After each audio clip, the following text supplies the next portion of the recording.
आदाब। Income, savings, investment और digital economy पर बेस्ड खास प्रोग्राम लेकर हाजिर हूं मैं सोनिया सिंह। हमारे इस खास प्रोग्राम में आज बात शेयर बाजार में सेक्टर वाइज इन्वेस्टमेंट की। शेयर बाजार एक ऐसा बाजार है जहां कंपनियों के शेयर खरीदे और बेचे जाते हैं। किसी भी दूसरे बाजार की तरह शेयर बाजार में भी खरीदने और बेचने वाले एक दूसरे से मोल भाव करके सौदे पक्के करते हैं।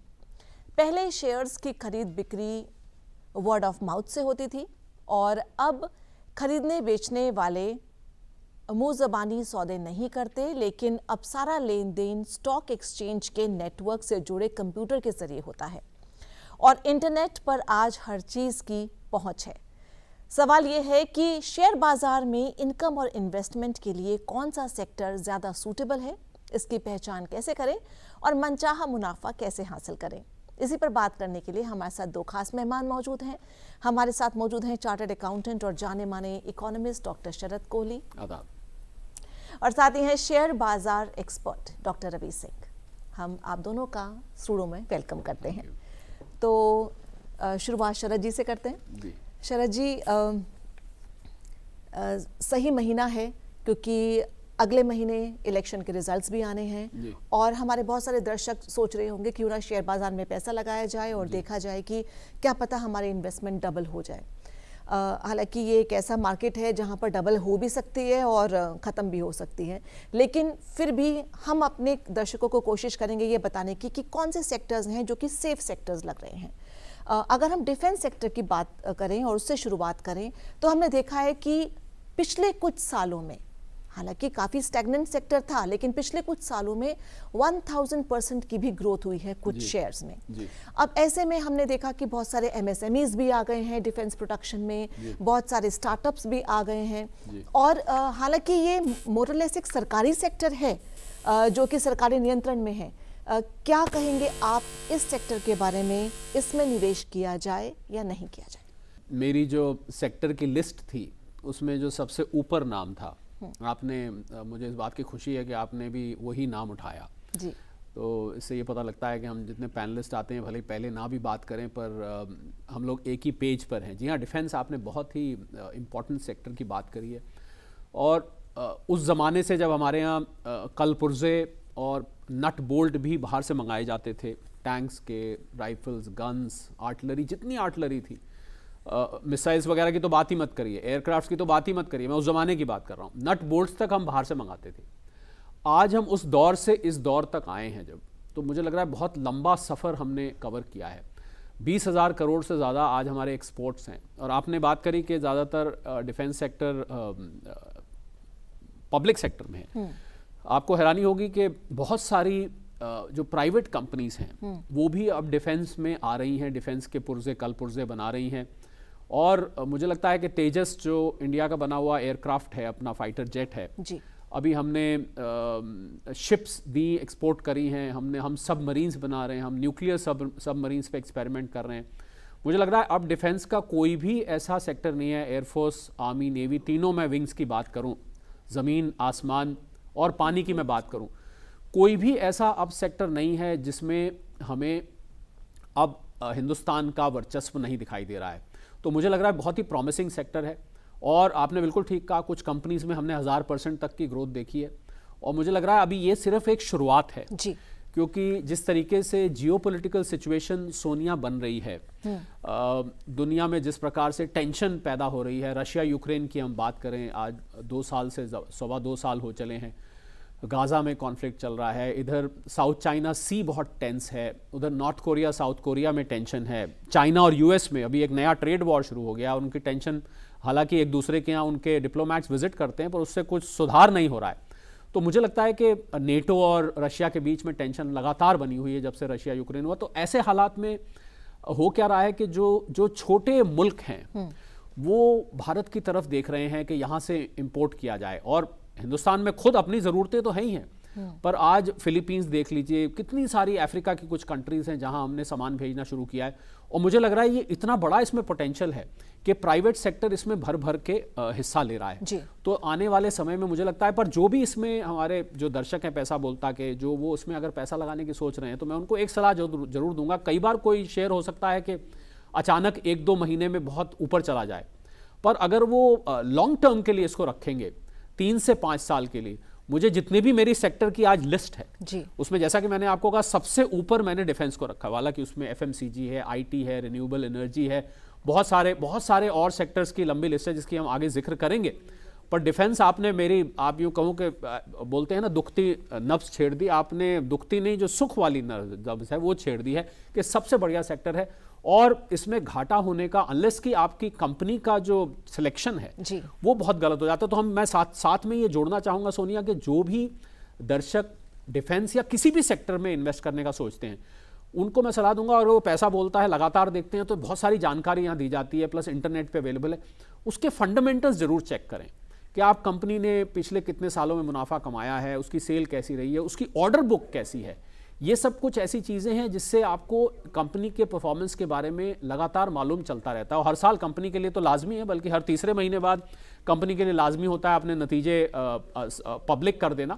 तो मुझे लगता है कि अगर इस पे ध्यान रखेंगे तो आपका परफेक्ट कंपनी, और मैं ये भी साथ में जोड़ना चाहूँगा सोनिया के डिफेंस सेक्टर में ये नहीं कि दर्जनों के हिसाब से कंपनी है जी, पब्लिक सेक्टर में तो बहुत लिमिटेड कंपनीज हैं, प्राइवेट सेक्टर में और भी लिमिटेड कंपनीज हैं।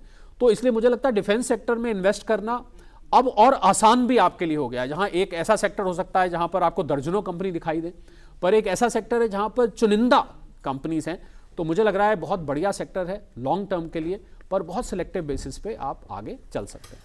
तो शरद जी ने जैसे बताया, डिफेंस सेक्टर एक बेहतरीन सेक्टर है, इसमें आप आंख बंद करके अपना पैसा लगा सकते हैं, लेकिन असली बात वही है कि आपको ठोक पीट के कंपनी ढूंढनी पड़ेगी। 14,000 करीब एमएसएमई भी इसमें जुड़ चुकी हैं, कुछ डिफेंस प्रोडक्शंस कर रही हैं, और साथ ही स्टार्टअप्स भी हैं। तो आप देखिए, रिसर्च कीजिए और चेक कीजिए किसका पी रेशियो कैसा है, किस में आपको इन्वेस्ट करना चाहिए। नाम हम नहीं बताएंगे आपको, सेक्टर्स हमने आपको बता दिए हैं। अब रवि जी के पास चलते हैं। डिफेंस का कुछ भी बनाना हो तो हमें स्टील की ज़रूरत पड़ेगी, तो क्यों ना हम मेटल और माइनिंग सेक्टर की बात करें। तो स्टील के मामले में भारत जो है आई थिंक लार्जेस्ट प्रोड्यूसर्स में से आता है वर्ल्ड में, और अभी जो 300 मेट्रिक टन का कोई टारगेट एक दिया गया था, तो उस सब को देखते हुए क्या ये एक बहुत प्रॉमिसिंग सेक्टर है? साथ में ये भी ध्यान रखते हुए कि चाइना जो है वो बहुत स्टील को इकट्ठा कर रहा है, तो उसके हिसाब से इसमें इन्वेस्टमेंट कैसा रहेगा? देखिए, वैसे तो डिफेंस में मेरे भी कुछ बातें थी, लेकिन मैं फिलहाल स्टील सेक्टर से पहले आता हूं। Please you carry on with defence, because ये एक ऐसा इंटरेस्टिंग टॉपिक है आजकल defence, that everyone has some of the other valid points, तो हम क्यों ना उसको यूज करें। आपको बिल्कुल मेहनत नहीं करनी है। अगर आप पैसा बोलता प्रोग्राम फॉलो कर रहे हैं तो आपको हम यहाँ पर क्रिप्स भी बताकर जाएंगे, जिससे कि आपको बहुत ज़्यादा मेहनत नहीं करनी पड़ेगी। आपकी मेहनत 90% कम हो जाएगी, सिर्फ 10% आपको मेहनत स्टॉक निकालने में करनी है।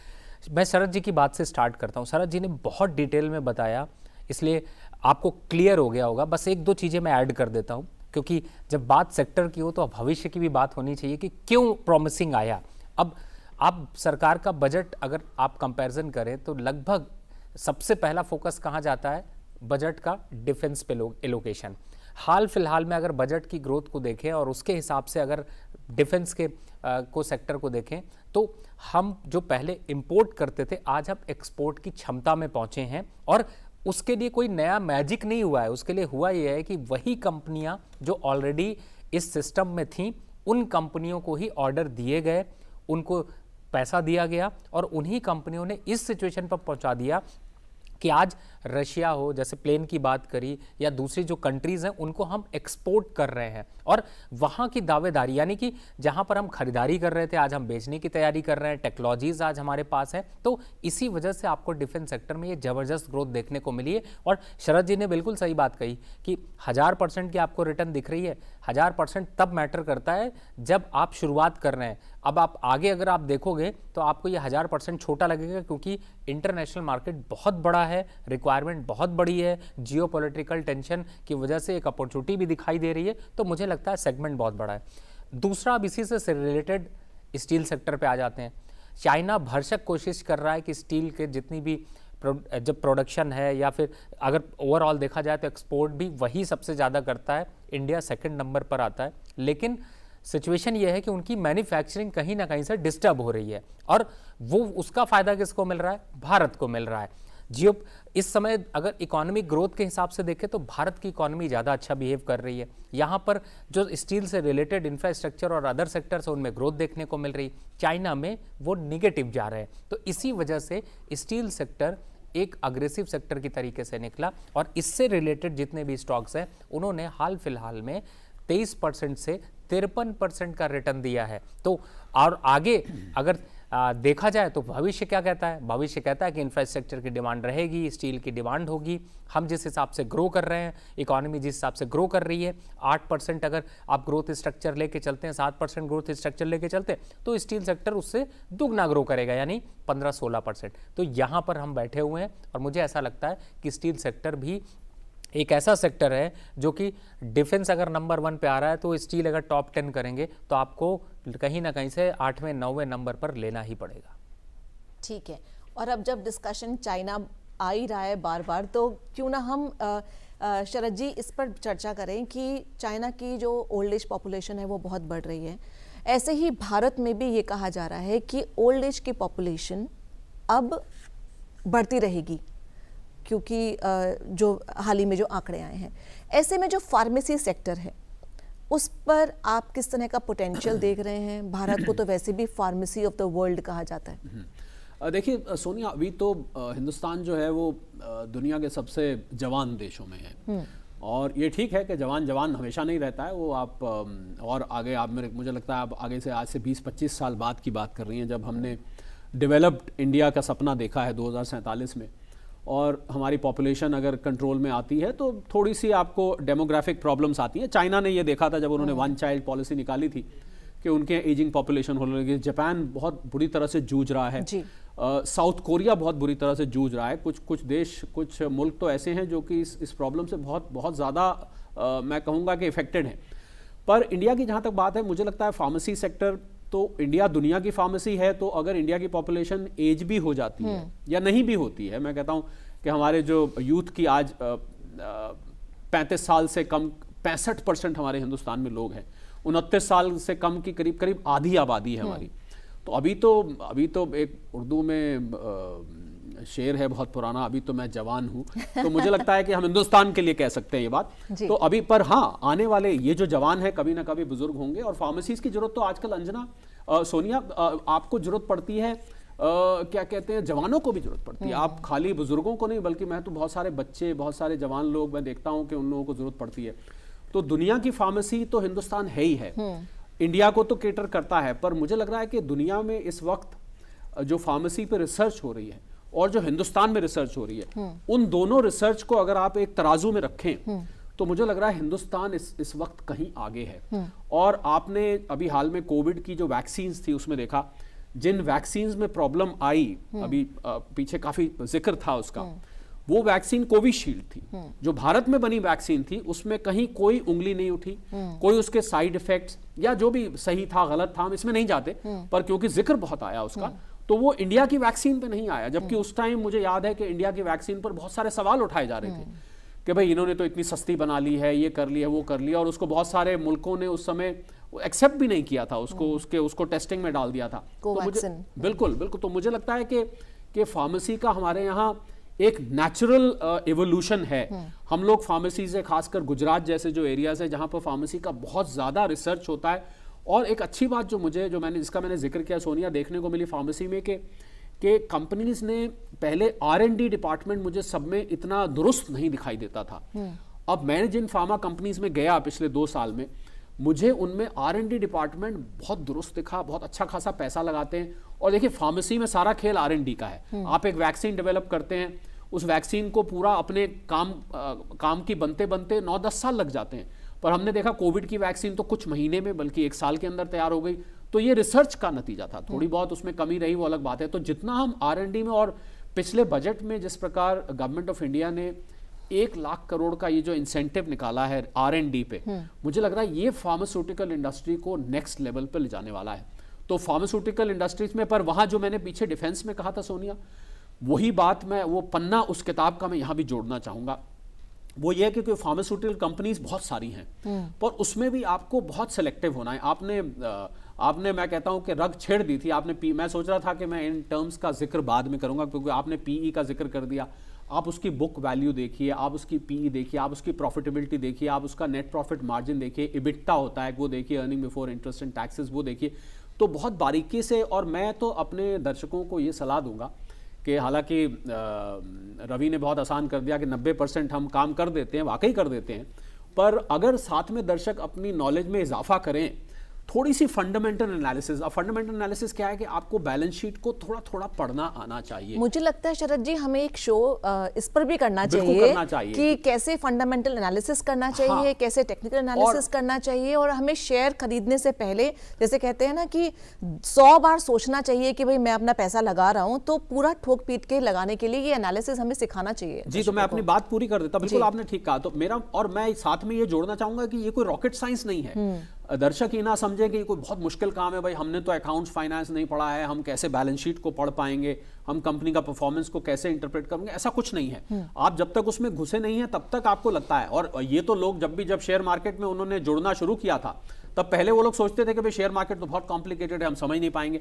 आज आप अगर उसमें जुड़े हुए हैं तो वो वक्त भी था। तो इसलिए आप बैलेंस शीट को जब पढ़ना शुरू करेंगे तो आपको आदत हो जाएगी। सब कंपनीज की बैलेंस शीट एक जैसी होती है, टर्मिनोलॉजी एक जैसी होती है। जब आप उसको करने लगेंगे तो मुझे लग रहा है कंपनीज का सिलेक्शन फार्मेसी में भी बहुत ही जरूरी है। जो कंपनीज अंडर वैल्यूड हैं उनको छाटे, जिनकी सेल परफॉर्मेंस बहुत अच्छी रही है, जिनकी ऑर्डर बुक अच्छी है। और टाइम टाइम पर आप देखें कि एफडीडीए जो अमेरिका की एजेंसी है, जहां बहुत सारी कंपनीज अमेरिका माल भेजती हैं, वो ड्रग्स को अप्रूव और डिसअप्रूव करती रहती हैं। तो मुझे लग रहा है उस पर भी नजर रखनी चाहिए। उससे आपको क्या फायदा मिलेगा कि आपको पता लगेगा कि इस कंपनी का सक्सेस रेट क्या है।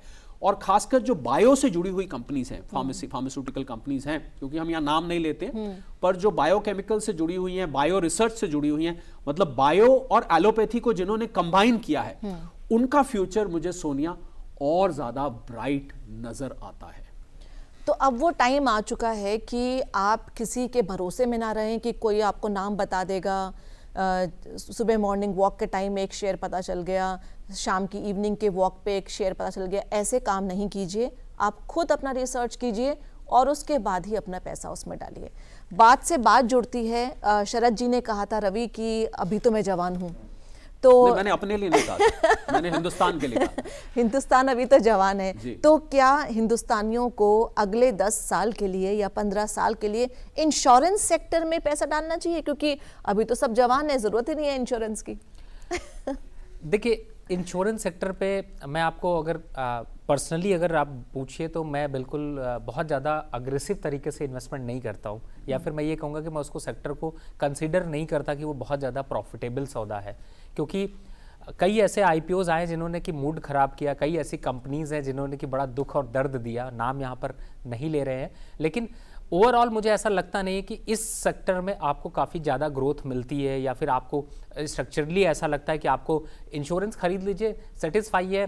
1 करोड़ रुपए का इंश्योरेंस 600 रुपये में मिल रहा है, आप ज़्यादा सेटिस्फाई हैं कि आप उतना ले लीजिए। लेकिन अगर वही कंपनी के हिसाब से अगर आप सोचिए और आप सोचिए कि आप कंपनी और 1 करोड़ का इंश्योरेंस 600 में दे रहे हैं, तो शायद वो बहुत रिस्की है, क्योंकि उतने मास तक जो है वो बहुत ज़्यादा अच्छी ग्रोथ नहीं देखने को मिलती। लेकिन हाँ, चूँकि आपने यहाँ पर अभी फार्मा सेक्टर की बात की थी, तो कंपनियाँ बहुत सी ऐसी हैं जो कि फार्मा सेक्टर से आगे आकर के जब इंश्योरेंस सेक्टर में आती हैं, लेकिन मुझे ऐसा लगता है वहाँ पर जो शरद जी ने बात कही और जो आप जो चर्चा कर रही है, जिसमें कि आपको बैलेंस शीट को थोड़ा रीड करने की ज़रूरत है, ये समझने की ज़रूरत है उनका रेवेन्यू किस सेगमेंट से आ रहा है। जैसे एक एग्जांपल मैं देता हूँ कि एक कंपनी अभी आजकल आईपीओ में आ रही है और नई नई कंपनी है जो कि अपने क्लेम सेटलमेंट के रेट को अगर जाते हैं और उनका सक्सेस रेट जो है वो 75% 85% है, और सबसे ज़्यादा वो अगर मैं रोड की बात करूं उसकी एक्सीडेंटल केस की देते हैं, तो मुझे लगता है कि वो कंपनी के शेयर में शायद निवेश करना उतना सेफ नहीं है,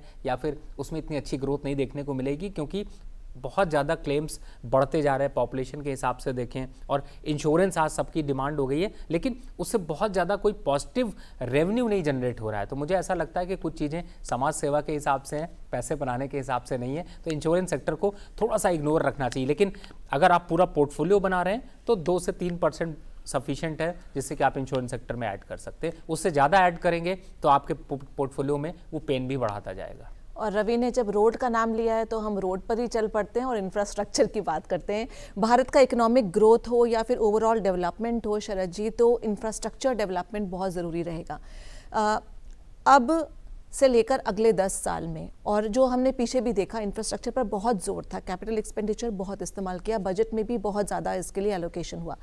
तो इंफ्रास्ट्रक्चर में एक सेक्टर में, इंफ्रास्ट्रक्चर सेक्टर में इन्वेस्ट अगर करना चाहे दर्शक हमारे अगले 10 साल के लिए, तो क्या ये सही रहेगा? बहुत खूब है। आई मीन इसमें तो कोई दो राय नहीं है। अभी इनफैक्ट हाल में 1 फरवरी को जो इंटरिम बजट आया था, और इंटरिम बजट नॉर्मली माना जाता है कि एक स्टॉप गैप अरेंजमेंट होता है, वोट ऑन अकाउंट जैसा होता है कि आप उसमें जब तक के लिए नई सरकार आती है तो आप उसको लेते हैं, पर उसमें भी हम देखें कि 10-11 लाख करोड़ का एलोकेशन था। तो मुझे लग रहा है जो हमारी मौजूदा सरकार है और जो सारा का सारा भारत का जो डेवलपमेंट मॉडल है हिंदुस्तान का, उसमें इंफ्रास्ट्रक्चर का बहुत बड़ा रोल है। और इंफ्रास्ट्रक्चर जिस तरीके से गवर्नमेंट ऑफ इंडिया ने पिछले 10 साल में सोनिया नेशनल इंफ्रास्ट्रक्चर पाइपलाइन जिसको हम कहते हैं NIP, उसमें मैंने जब गणित करके निकाला, क्योंकि हम लोग मैक्रो इकोनॉमिक एनालिसिस भी करते रहते हैं, तो मैंने देखा कि करीब करीब 100-120 लाख करोड़ के बीच का इन्वेस्टमेंट हो चुका है। तो जिस मुल्क में 100-120 लाख करोड़, अगर हम इसको आसान करके ट्रिलियन डॉलर्स में बात करें, तो करीब आप 1 से 1.5 ट्रिलियन डॉलर की बात कर रहे हैं। मैं 1 से सवा या 1.5 ट्रिलियन की बात करें तो मुझे लग रहा है बहुत बड़ा, और जरूरत भी थी। यहाँ सड़कों की जरूरत थी, यहाँ हाईवेज की जरूरत थी, यहाँ पर पोर्ट्स की जरूरत थी, यहाँ एयरपोर्ट्स की जरूरत थी, यहाँ रेलवे स्टेशन के रेनोवेशन की जरूरत थी, यहाँ पर स्मार्ट सिटीज बनाने की जरूरत थी। यहाँ तो भारत में तो इतना पोटेंशियल है। तो मुझे लग रहा है जो भी कंपनीज इंफ्रास्ट्रक्चर से जुड़ी हुई हैं, उनके लिए जो आने वाला वक्त है वो बहुत सुनहरा है।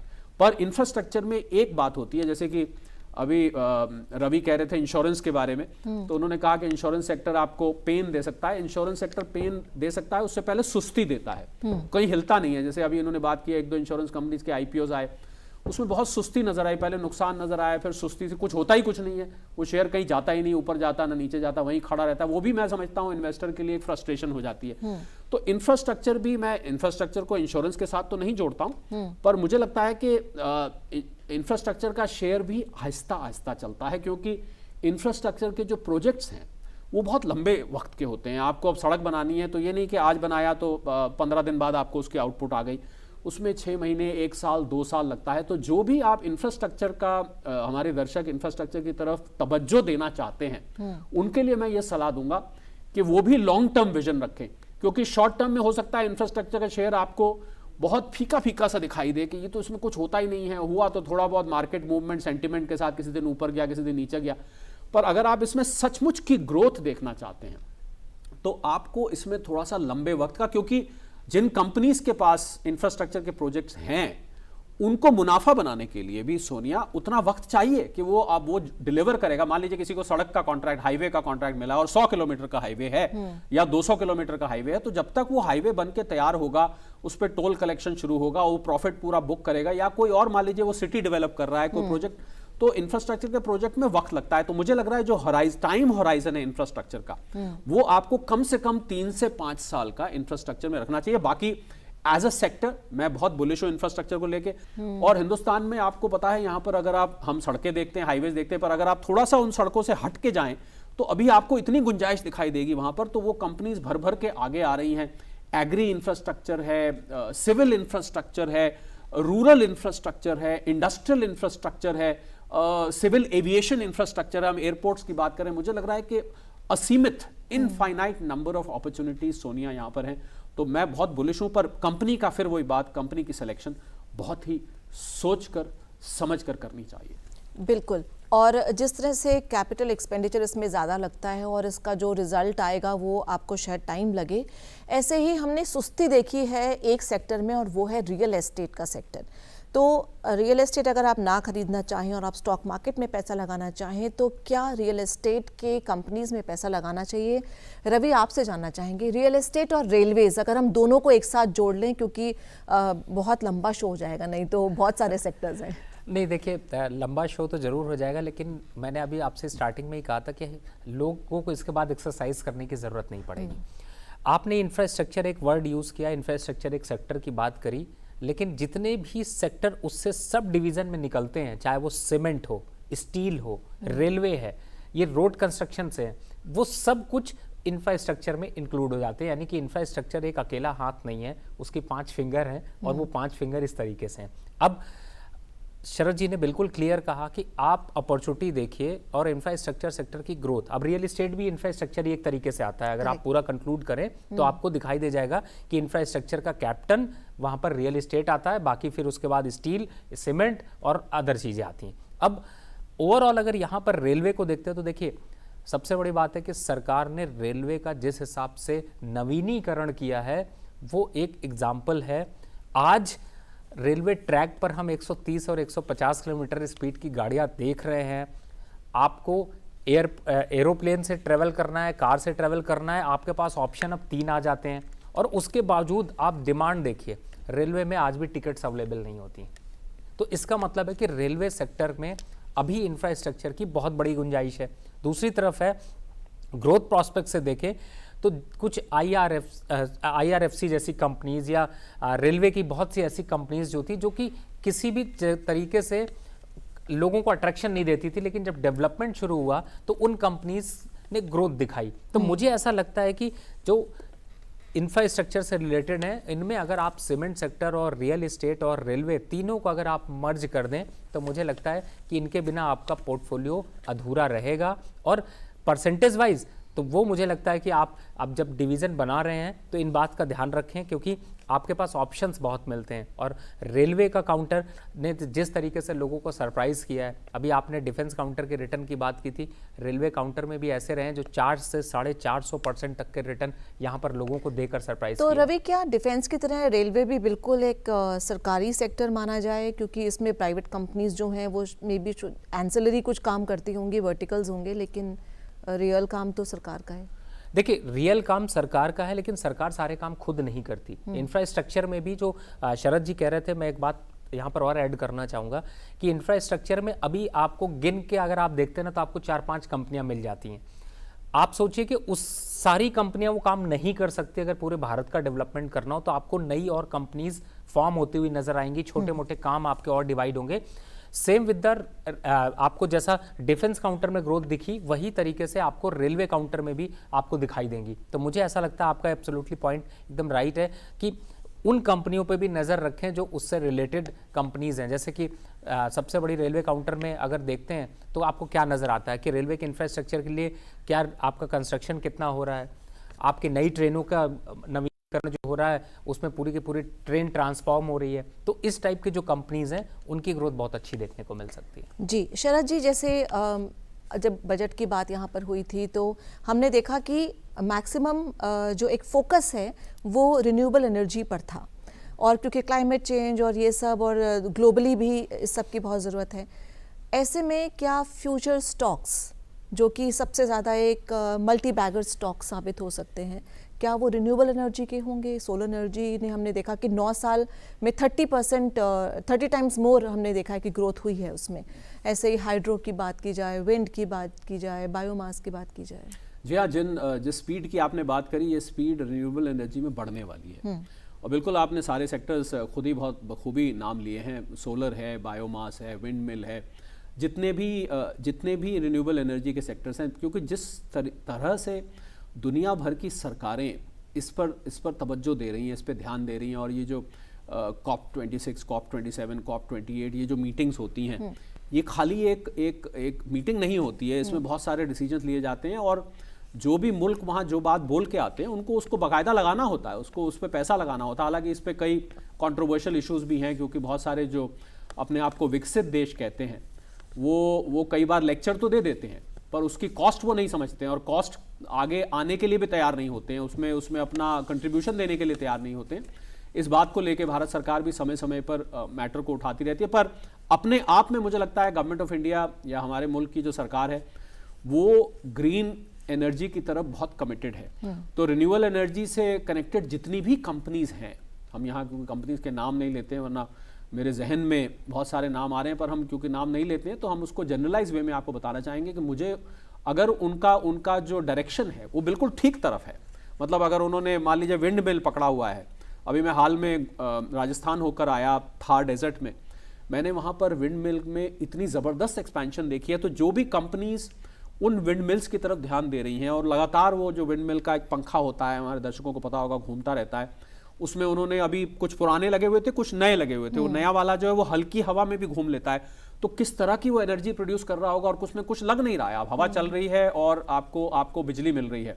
इसी तरह से पानी से जो निकल रही है, और सोलर जिसका आपने जिक्र किया, जिस तरह से हमारे जो वजीर आजम हैं उन्होंने ये जो सूर्य घर वाली जो योजना निकाली है, हर छत पर आपको ऑप्शन दिया गया है कि आप छत पर आप सोलर प्लांट लगाएं, आप बिजली को ना केवल अपने लिए इस्तेमाल कर सकते हैं बल्कि इसको बेच भी सकते हैं। तो मुझे लग रहा है कि सोलर हो गया, बायोकेमिकल्स हो गया, और हमारे जो ट्रांसपोर्ट मिनिस्टर हैं उन्होंने तो इन पे बायोकेमिकल्स पे चलने वाली गाड़ियों का एक्सपेरिमेंट भी शुरू कर दिया है। अभी एथेनॉल मिलाने वगैरह की बात तो अलग है, पर उससे भी एक कदम आगे सोचे। तो मुझे लग रहा है अगर उस देश की, मैं ये इसलिए नाम ले रहा हूं क्योंकि अगर ये बताने के लिए दर्शकों को, अगर देश की सरकार वाकई चाहती है कि हम किसी भी तरह एनवायरनमेंट को प्योरीफाई करें, तो उसके जो नेचुरल बेनिफिशियरीज होते हैं, उसमें जो अपने आप जिन लोगों को फायदा मिलने वाला है, वो ये कंपनीज हैं जो इस पर काम कर रही हैं। तो मुझे, और इसमें मैं आपको ये भी बता दूं कि इसमें जब मैं बार बार लंबी अवधि या लॉन्ग टर्म की बात करता हूं, शायद इसमें मैं मिड टर्म की बात करूं, मैं इसमें बहुत ज्यादा लॉन्ग टर्म की बात नहीं करूं। मतलब अगर आप 3 से 5 साल नहीं जा रहे हैं, तो आप अगर 1 साल से 3 साल का भी रखेंगे और वो कंपनी वाकई में रिसर्च में पैसा लगा रही है, तो बहुत जल्द आपको वो रिजल्ट आते दिखेंगे जो सरकार चाहती है, बल्कि मैं यूं कहूंगा कि दुनिया भर की सरकारें चाहती हैं। तो मुझे लग रहा है उन कंपनीज का बहुत ब्राइट फ्यूचर है। रिन्यूएबल एनर्जी एक ऐसा सेक्टर है जिसमें हो सकता है आपको कुछ महीने तक कई बार कुछ ना दिखाई दे, पर एकदम से उसमें इतना उछाल आपको आता दिखेगा कि क्योंकि एनवायरनमेंट को लेके ये जो ग्लोबल वार्मिंग हो रही है, सोनिया, अभी हाल में रिकॉर्ड आया कि हर महीना इस साल का मुझे पिछले सारे रिकॉर्ड तोड़ रहा है। तो मुझे लग रहा है ये तो रिन्यूएबल एनर्जीज कंपनी, हालांकि बहुत अच्छी खबर नहीं है, पर रिन्यूएबल एनर्जी कंपनीज के लिए बहुत अच्छी खबर है, क्योंकि वो कुछ भी ऐसा काम कर रहे हैं जो कि हमारे एनवायरनमेंट को प्रोटेक्ट कर रहा है, तो उनके लिए बहुत अच्छा पोटेंशियल है। उनको अपनी ऑर्डर बुक देखनी चाहिए, उनको सरकारी ऑर्डर मिल रहे हैं या वो प्राइवेटली कुछ ऑर्डर्स ले रहे हैं, पोल्यूशन कंट्रोल के लिए ले रहे हैं, ग्लोबल वार्मिंग चेक करने के लिए ले रहे हैं, एमिशंस के लिए ले रहे हैं, कार्बन फुटप्रिंट को कम करने के लिए ले रहे हैं, ऐसी जितनी भी कंपनीज हैं। और सोनिया, हमने एक बात करी थी कि बैलेंस शीट आपको पढ़नी आनी चाहिए। मुझे लगता है कि बैलेंस शीट पढ़नी अगर मुश्किल भी लगती है, तो इन रिन्यूएबल एनर्जी कंपनीज के लिए तो आप खाली उनका जो ध्येय है, जिसको हम ऑब्जेक्ट्स कहते हैं, मेन ऑब्जेक्ट्स देख लीजिए कि ये किस किस एरिया में काम कर रही है। और यहाँ तो आपको रिजल्ट देखने की भी जरूरत नहीं, आप खाली अगर ये देख लें कि अगर ये विंड मिल पे काम कर रही है, सोलर पे काम कर रही है, बायो पे काम कर रही है, तो आपको वहीं से इसका फ्यूचर एक आईने की तरह दिखना शुरू हो जाएगा। तो अभी रवि इसमें लेट तो नहीं हुए हैं ना, क्योंकि हमने देखा कि कुछ स्टॉक्स जो 30-35 रुपए के थे अब 200 रुपए तक पहुंच गए हैं, अगर हम सोलर एनर्जी और विंड एनर्जी की बात करें। तो अभी लेट तो नहीं हुए हैं दर्शक, अभी और भी उसमें गुंजाइश है काफ़ी। देखिए, पावर की डिमांड आपको लगता है कि आगे कम होने वाली है? अगर उसकी कम होने वाली है तो मुझे लगता है कि शायद आपको ज़रूर चिंता करनी चाहिए। लेकिन जिस हिसाब से हमारी जो इंफ्रास्ट्रक्चर डेवलपमेंट हो रहे हैं, घर घर तक लाइट पहुंच चुकी है, सोलर की पावर का जिक्र अभी बताया, बहुत से मैंने देखा साउथ में तो बहुत ज़्यादा घरों में अब सोलर पैनल ज़्यादा उधर इस्तेमाल हो रहे हैं। इनफैक्ट वहाँ की जिस तरीके से सरकार की नीति है, इंसेंटिवाइज कर रही है, बहुत से लोगों को पता ही नहीं होगा कि आप अपनी बिजली को बेच सकते हैं और उससे आप पैसे भी कमा सकते हैं। तो इस टाइप की जो पॉलिसीज़ हैं वो मेरे ख्याल से शायद इन्वेस्टर को काफ़ी अट्रैक्ट कर सकती हैं। आजकल तो अगर आप देखो तो काफ़ी घरों पर भी हमने अब देखना शुरू कर दिया है कि सोलर पैनल्स अब लगने शुरू हो चुके हैं, जो कि एक नई चीज़ है। अगर हम बैंकिंग सेक्टर की बात करें तो ये वाला सेक्टर कैसा रहेगा इन्वेस्टमेंट के लिए, खासकर इसलिए क्योंकि क्रेडिट ग्रोथ जो है 14 to 15% है, एनपीएस अब लगातार हर बैंक्स के कम हो रहे हैं, आरबीआई की तरफ से देखा जाए तो स्ट्रिक्टर नॉर्म्स हैं अब, और साथ ही प्राइवेट वर्सेस पब्लिक बैंक्स, इनमें से अगर चूज़ करना हो दर्शकों को तो। देखिए, आप, मुझे ऐसा लग रहा था कि शायद आप ये लास्ट में बैंकिंग काउंटर की बात करेंगी तो शायद समराइज़ करना ज़्यादा आसान होता। उसका रीज़न ये है क्योंकि हम जितने भी सेक्टर की चर्चा कर लें, हम जितने भी गवर्नमेंट प्रोजेक्ट की बात कर लें, हम जितने भी बजट की बात कर लें, वो सारा पैसा कहाँ से जाता है? वो जाएगा सारा बैंकिंग चैनल के थ्रू। किसी को लोन चाहिए तो बैंक में जाना है, किसी को प्रोजेक्ट बनाना है तो बैंक में जाना है, तो सारा चैनलाइज जो वर्क है वो बैंकिंग की तरफ है। अब इसमें भी अलग अलग दबदबा है, क्योंकि बहुत से लोगों को बैंकिंग लोन नहीं मिल पाता है, तो इसी वजह से आपने एनबीएफसी काउंटर भी यहाँ पर देखे हैं जिनमें कि डेवलपमेंट देखने को मिल रहा है, जो एमएसएमईज को इस तरीके से सपोर्ट दे रहे हैं। गवर्नमेंट ने भी उन एनबीएफसीज को बड़ा फोर्सली आगे बढ़ाया है जिससे कि एमएसएमईज डेवलप हो सकें, इंफ्रास्ट्रक्चर पे ग्रोथ पे कोई रिस्ट्रिक्शंस ना दिखाई दे।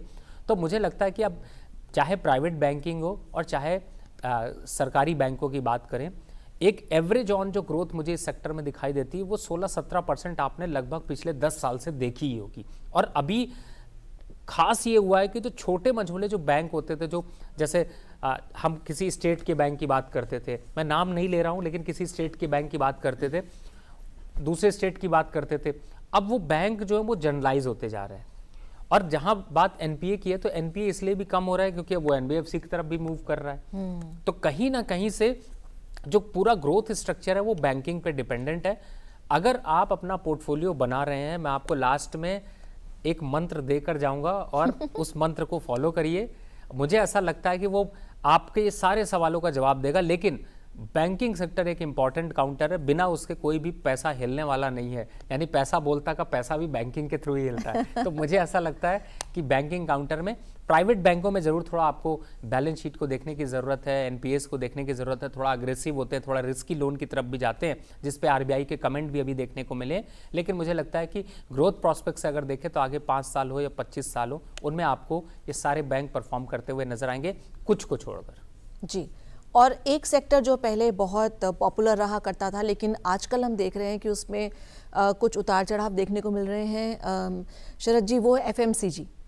उसमें हम देख रहे हैं कि थोड़ा मॉडरेशन हुआ है कंजम्पशन ग्रोथ में, या फिर चलो ठीक है अभी भी लार्जर पैकेट्स तो लिए जा रहे हैं, लेकिन रूरल डिमांड थोड़ी कम है। हालांकि उम्मीद की जा रही थी कि सब्सिडी वगैरह की वजह से वहाँ पर काफ़ी होगी। तो एफएमसीजी के बारे में क्या आउटलुक है? अगर हमारे पैसा बोलता है कि दर्शक एफएमसीजी कंपनीज में इन्वेस्ट करना चाहें तो क्या ये राइट टाइम है, या फिर अभी इंतज़ार करें, नहीं करें अभी? अब मुझे लगता है सोनिया, अभी जो हाल में स्टैटिस्टिक्स निकल के आए हैं वो तो रूरल सेक्टर के बारे में कुछ और बताते हैं। In fact for the first time ये स्टैटिस्टिक्स आई कि रूरल सेक्टर ने अर्बन सेक्टर को बीट किया है कंजम्पशन में। तो मुझे लग रहा है ये जो 25 करोड़ लोग मल्टी डायमेंशनल पॉवर्टी इंडेक्स से बाहर आए हैं पिछले 10 साल में, ये लोग वो हैं जो गरीबी से जूझ रहे थे सालों तक, दशकों तक, इनकी पुश्तें के पुश्तें गरीब थी। और अब इस नई जनरेशन ने उस अंधेरे से निकल के इस उजाले में आए हैं, इस रोशनी में आए हैं।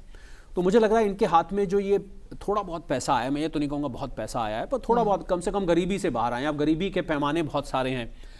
हालांकि मल्टी डायमेंशनल पॉवर्टी इंडेक्स ने तो गरीबी को एक नया पैमाना, नए तरीके से देखने का नज़रिया दिया है।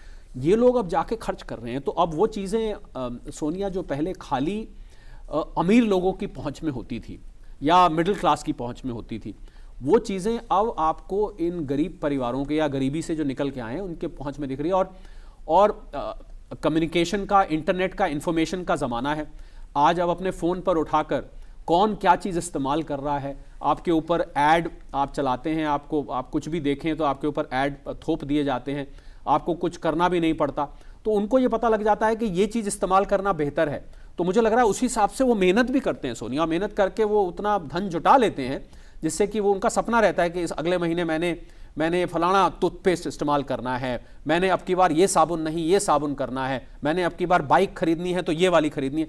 तो मुझे लग रहा है ये जो, हालांकि बाइक एफएमसीजी में नहीं आता है, पर वो अपने टारगेट सेट कर लेते हैं। तो ये टारगेट सेट करना एफएमसीजी कंपनी, जो अच्छी एफएमसीजी कंपनीज हैं, उनके लिए ये भी एक सेक्टर ऐसा है सोनिया जो कि बहुत जल्द इसमें बदलाव नहीं आता है। आपने मॉडरेशन की बात करी थी, पर इसको भी मैं लॉन्ग टर्म कैटेगरी में डालता हूं, क्योंकि एफएमसीजी की ग्रोथ, क्योंकि इंडिया में जो पेनिट्रेशन है उस कंजम्पशन की, और हमें ये नहीं भूलना चाहिए कि हिंदुस्तान 55 से 60% एक कंजम्पशन ड्रिवन इकोनॉमी है। मतलब पूरा का पूरी जो अर्थव्यवस्था है वो पूरी की पूरी 55-60% चलती ही कंजम्पशन पे है। और आपको ये देखने को मिला, अभी जो जीएसटी के नंबर्स आए अप्रैल में, 2 लाख करोड़ का हमने स्टैटिस्टिक्स नंबर को बीट किया है। तो 2 लाख करोड़ अगर जीएसटी आया है तो इसका मतलब क्या है कि लोगों ने सामान खरीदा। आप जीएसटी तो इनडायरेक्ट टैक्स है, आप जब दुकान पे सर्विस लेते हैं, सामान खरीदते हैं तो आप जीएसटी देते हैं। तो ये बता रहा है कि एफएमसीजी सेक्टर, मुझे लग रहा है ये जीएसटी के नंबर्स FMCG सेक्टर के लिए एक अंग्रेजी में कहावत होती है, this is music for their years. उनके कान में ये बहुत अच्छी घंटियां बजा रहा होगा कि भैया ये यहाँ पर जो कंजम्पशन, इतनी बड़ी 142 करोड़ की हमारी आबादी, मुझे लग रहा है गरीबी से निकलती हुई, तरक्की करती हुई वो आबादी उन दुकानों पर, उन डिपार्टमेंटल स्टोर्स पर जाकर सामान भर भर के खरीद रही है। वो जो ट्रॉली होती है ना सोनिया, जो ट्रॉली लेके आप चलते हैं डिपार्टमेंटल स्टोर में, वो ट्रॉली पहले लोग एक टोकरी लेके चलते थे, आजकल ट्रॉलियां ज्यादा दिखती हैं, टोकरियां कम होती हैं। आप कभी जाके नोट करिएगा, क्या बता रहा है कि आप शेल्फ पे से जो आपको दिख रहा है ले रहे हैं। और क्यों ले रहे हैं? क्योंकि आपकी जेब उसको अफोर्ड कर सकती है। तो वो कंपनियां जो ऐसे सामान को बेच रही हैं, मुझे लग रहा है फिर कंपनी का सिलेक्शन वाला पेज तो मैं हर जगह लगाना चाहूंगा, कंपनी का सिलेक्शन बढ़िया होना चाहिए, पर FMCG को भी आप 3 से 5 साल के नजरिए के लिए अपने पोर्टफोलियो में जरूर रखें, भले ही थोड़ा रखें पर रखें जरूर, आपको कुछ ना कुछ मुनाफा देकर जाएगा। सोनिया, एक वर्ड नहीं हम जोड़ सकते कि जब भी मुनाफा हो दर्शक को तो हमें यहाँ पर वो कोई कन्फर्मेशन मिले और हम उसको कोई लड्डू वड्डू खा के सेलिब्रेट करें, कुछ ऐसा सिस्टम होना चाहिए। बिल्कुल रवि, लगातार शरद जी ना इशारा कर रहे हैं, कभी बाइक बोल रहे हैं, कभी ट्रॉली बोल रहे हैं, तो ऑटो सेक्टर का हम पकड़ लेते हैं। ऑटो सेक्टर में हमने देखा कि पेट्रोल डीजल के को थोड़ा डीमोटिवेट किया जा रहा था, एक तरह से EVs को ऊपर लाया जा रहा था। अब इसके साथ अगर हम ऑयल एंड गैस भी जोड़ना चाहें, क्योंकि सेक्टर्स बहुत सारे हैं, अगर इन सबको मिला जुलाकर आप बताना चाहें कि ऑटो सेक्टर के लिए कैसा रहेगा हम इन्वेस्टमेंट हमारे दर्शकों के लिए। देखिए, आज इस सेक्टर को समझने के लिए मुझे ऐसा लगता है सबसे अच्छा आपके पास एग्जाम्पल है, इसकी एक्सरसाइज आप अपने पहले स्टेप से स्टार्ट करिए। किसी भी शोरूम में जाकर एक बार विजिट कराइए और जाकर के जो भी गाड़ी खरीद रहे हैं उसके बारे में ज़रा वेटिंग पीरियड देखिए। जो अभी आपने शरद जी ने परचेजिंग पावर की बात की वो यहाँ पर दिखती है, दूसरी तरफ है। लेकिन आपको ऑटो सेक्टर की कंपनियां इससे कहीं और आगे हैं। अगर पेट्रोल डीजल की जब खत्म करने की बात की गई थी तब कहा गया था कई कंपनियां तो मार्केट से बाहर हो जाएंगी, और कंपनियों ने इतना तेजी से रेवोल्यूशनरी चेंज किया, अपने एवरेज की को इतना बढ़ाया कि आज उन कंपनियों के रिटर्न्स जो हैं वो रॉकेट हो रही हैं। दूसरी तरफ है ग्रीन एनर्जी की बात हो रही तो बैटरी से रिलेटेड भी कंपनीज आ रही हैं। अब सबसे बड़ा यहाँ पर एक जो इंपॉर्टेंट फैक्टर है कि ऑटो इंडस्ट्री की ग्रोथ तो देखिए 17-18% दिखनी, उसको हम कंट्रोल कर ही नहीं सकते क्योंकि यहाँ पर जिस हिसाब से इनकम हो रही है, ग्रोथ स्ट्रक्चर उससे दिखाई दे रहे हैं। लेकिन इससे बड़ा रोल जो आता है वो ये आता है कि जो इतनी जो सर्विसेज हैं, उन सर्विसेज के थ्रू भी ऑटो पार्ट्स की कंपनीज की उतनी ही ग्रोथ आपको यहाँ पर दिखाई देगी। तो यानी कि ये एक इकोनॉमी का वो पहिया है जिससे कि अगर आप इकोनॉमी कैलकुलेट कर रहे हैं तो ऑटो सेक्टर को आप इग्नोर कर ही नहीं सकते हैं। तो मुझे ऐसा लगता है कि टॉप 5 के अंदर ये सेक्टर ज़रूर आता है। जैसे हमने सबसे पहले सेक्टर डिफेंस की बात की थी, दूसरा रेलवे काउंटर की बात की थी, तीसरा हमने और बैंकिंग काउंटर की बात की, तो चौथे में अगर आप जाते हैं तो मुझे लगता है कि ऑटो सेक्टर ही है। और ऑटो सेक्टर डायरेक्ट और इनडायरेक्ट, चाहे वो किसान हो, चाहे वो शहर का नागरिक हो, चाहे वो किसी गांव का हो, चाहे वो आम आदमी हो, वो उससे जुड़ा हुआ है, चाहे वो ट्रैक्टर से जुड़ा हुआ है, चाहे वो बाइक से जैसा बताया उससे जुड़ा हुआ है। तो मुझे ऐसा लगता है कि उनकी सर्विसेज वाली कंपनीज में ज़्यादा ग्रोथ देखने को मिलेगी। लेकिन ऑटो सेक्टर की जो दिग्गज कंपनी है वो तो फिलहाल आपको परफॉर्मेंस देती हुई नजर जी। और कई कंपनियां तो शायद पहुंच से बाहर भी हो चुकी हैं, कईयों के तो लाखों में पहुंच चुका है एक शेयर।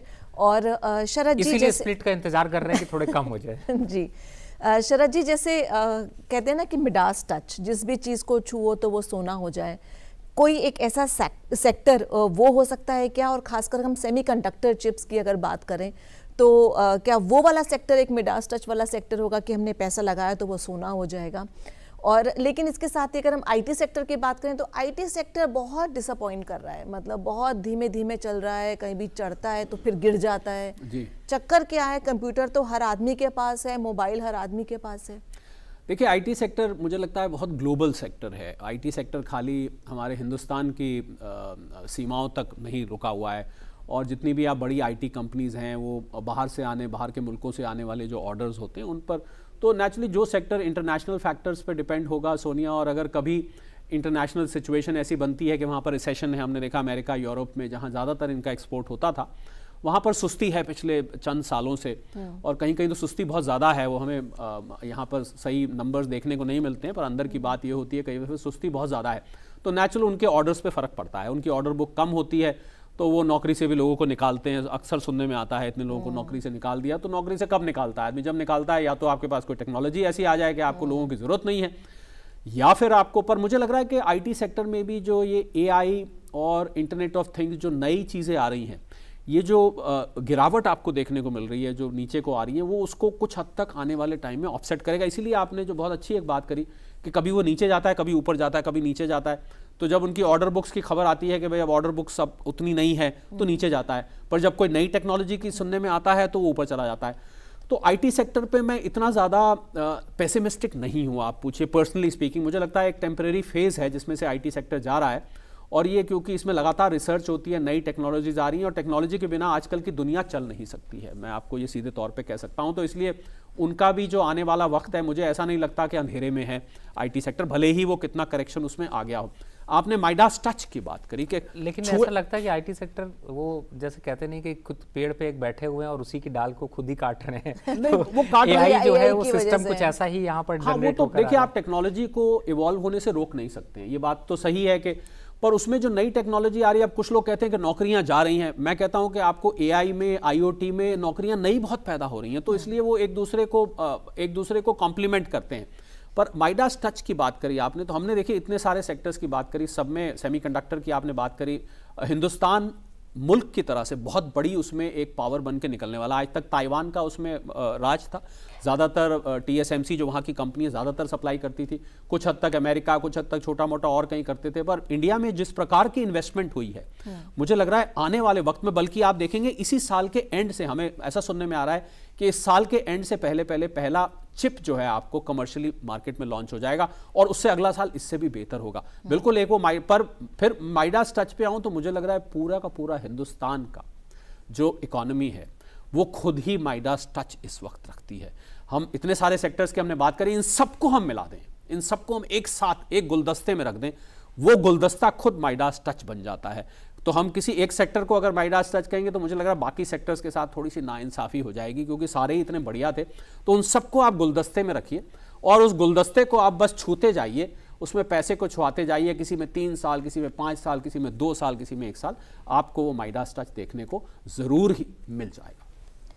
तो ये तो हमने एक बुके बना दिया है, और जैसे कि शरद जी ने बताया कि इसमें कौन सा वाला है जिसको आपको देखकर चूज़ करना है, अच्छे से अपनी पढ़ाई करके।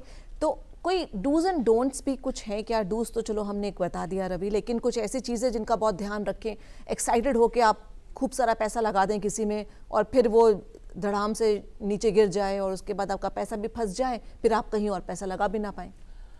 देखिए, इन्वेस्टमेंट का एक रूल ये होता है कि जब आप इन्वेस्टमेंट करते हैं तो आप एक ही काउंटर पे इन्वेस्टमेंट करने को क्यों कोई भी एनालिस्ट या कोई भी इन्वेस्टमेंट एडवाइज़र मना इसलिए करता है क्योंकि आगे का भविष्य में एक रिस्क फैक्टर खड़ा होता है जो आपका किसी भी एंगल से शुरू हो सकता है।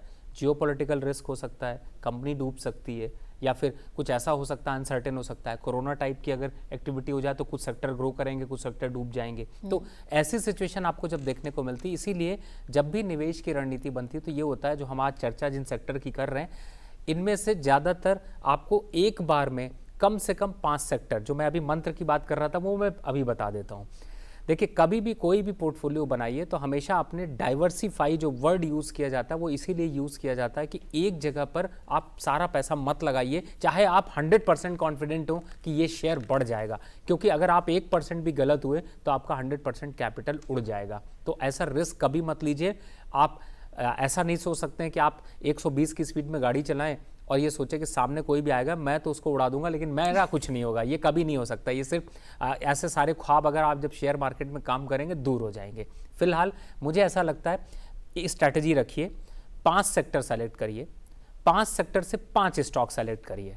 कितने स्टॉक्स हो गए टोटल? 25 स्टॉक हो गए। इस 25 स्टॉक से ज़्यादा आप बहुत ज़्यादा भी मत करिए। ऐसा नहीं कि 5000 लिस्टेड स्टॉक है आपने 5000 खरीद डाले, वो भी सबसे बड़ी गलती है। यानी कि ज़्यादा खाएंगे तो पेट खराब होगा और ज़्यादा खाएंगे तो वो भी अच्छा पसंद नहीं आएगा। तो मेरे हिसाब से जो मैंने एक कैलकुलेशन बनाई उसमें क्या है, 5 सेक्टर 5 स्टॉक, यही बास्केट को कंटिन्यू रखिए। 25 स्टॉक आपके पास हो गए, 25 में से कुछ का भी प्रॉफिट बुक कर लीजिए, नया इंक्लूड कर लीजिए। नया इंक्लूड करा, नया लिया तो पुराने से प्रॉफिट बुक कर लिया। तो इस टाइप की चेंज चलेगी। मैक्सिमम कितना होना चाहिए? अगर आपको लगता है कि नहीं मुझे और बढ़ाना है, तो किसी भी हाल में 40 या 45 स्टॉक से ज़्यादा कभी भी मत रखिए, क्योंकि आप उनको मैनेज ही नहीं कर पाएंगे। तो ये सबसे बड़ा रूल है। और डाइवर्सिफिकेशन, अब 5 सेक्टर अगर आज आपने जैसे हमने चर्चा करी उसके मैं 5 सेक्टर चूज़ कर लेता हूँ। अभी तक मैंने क्या चूज़ किया? मैंने 5 सेक्टर चूज़ किए। पहला डिफेंस, दूसरा रेलवे, तीसरा बैंक, चौथा पावर सेक्टर एनर्जी की बात करी, और पांचवा हम बात कर रहे थे यहाँ पर ऑटो सेक्टर की। अब 5 सेक्टर हो गए। अब आप कहेंगे कि सर उनका क्या करें जो आपने अभी पीछे बताए, एफएमसीजी बता दिया और दूसरे और सेक्टर्स चूज हो गए। कोई बात नहीं, एक बार में 5 सेक्टर से क्या लेने हैं, किसी की राय नहीं लेनी। तो टॉप दिग्गज जो ये 5 सेक्टर के पांचों स्टॉक हैं, उन्हीं पांचों को सिर्फ आप इन्वेस्टमेंट की रणनीति बनाइए।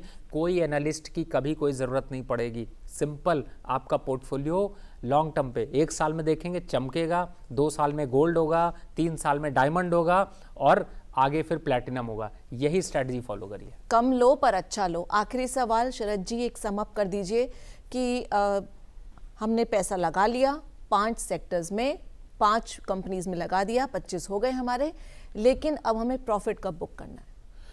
प्रॉफिट मुझे लगता है कि सोनिया बुक करके चलना चाहिए। और जैसा मैंने गुलदस्ते की बात करी, बड़ा अच्छा उसको रवि ने उन गुलदस्ते के फूलों का नाम भी ले दिया, मैंने गुलदस्ते की बात करी। तो आपको प्रॉफिट जब जब हो रहा है, जैसा कि रवि ने भी बोला कि आपको जब प्रॉफिट दिखता है तो आप बुक, बहुत सारे लोग मैंने देखा है सोनिया, वो प्रॉफिट हो रहा है बस उसको देखते रहते हैं। तो एक कहावत होती है शेयर मार्केट में, profit in the bank is better than profit in the books. इसका मतलब यह है जो प्रॉफिट आपकी जेब में आ गया वो आपका है। खाली अगर आपको कागजों में दिख रहा है, देख देख के खुश हो रहे हैं, तो प्रॉफिट को बुक करते चलिए। और कहा सुनी पे एडवाइस मत करिए, अफवाहों पे मत जाइए। ये भी मैं एक डोंट्स में डालना चाहूंगा आपको जरूर ही। और मैं तो मानता हूं सोनिया, पैसा बोलता है कि जो भी दर्शक हैं वो औरों से ज्यादा कमाते हैं, इसमें मुझे कोई भी शक व शुबा नहीं है। बहुत बहुत शुक्रिया आप दोनों का स्टूडियो में आने के लिए। पैसा बोलता है कि इस कड़ी में बस आज इतना ही। आप अपनी राय और सजेशंस हमें ईमेल कर सकते हैं। ईमेल आईडी है ddurduspecials@gmail.com। तो इसी के साथ हमारी पूरी टीम को दीजिए इजाज़त, और साथ ही ये भी प्रॉमिस कीजिए कि जो शरद जी ने कहा है, जो रवि ने कहा है, उसको बहुत ध्यान से जो सुना है आपने, आप उसको बहुत पॉइंट वाइज देखकर ही इन्वेस्ट करेंगे। और जैसे शरद जी ने कहा है कि सबसे ज़्यादा आप ही कमाते हैं, तो आप ये कमाएं भी और हमें बताएं भी। हमें ईमेल कीजिए, अपने सजेशंस दीजिए। आदाब।